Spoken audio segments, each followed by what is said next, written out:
Georgia right now is locked in its own modern-day crackdown on the right to vote.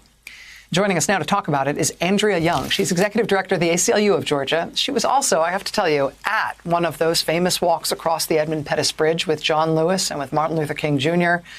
This one here, which was held just 2 weeks after Bloody Sunday. She was 10 years old at the time. She was there with her dad, civil rights leader Andrew Young. Ms. Young, it's a real honor to have you here with us tonight. Thank you so much. Great. Thank you so much for having me, Rachel. The voting rights battle is joined again. It seems like we have never really ended this war. Can you just tell us, so all our listeners understand, what you're contending with in Georgia right now?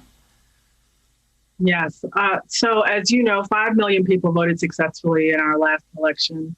Nevertheless, we faced a tsunami of anti-voter bills in this legislature. So on Monday, we're coming up on crossover day, where we'll find out how many of these anti-voter bills are going to continue to be live in our legislature. One has already passed, a bill that basically attacks every single way that people vote.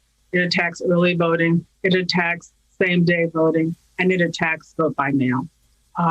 And we're looking at 6 others that are on the calendar now from the Georgia Senate that would do further damage to access to the ballot. Do you anticipate that these bills, that these curbs on voting rights will pass the legislature? They will be signed into law, and ultimately this is going to be a litigation fight, that these are going to end up in court? Or do you think that there is enough alarm and enough pushback that some of these may get stopped, either in the legislature or at the level of the State House, in the governor's office, before they become law?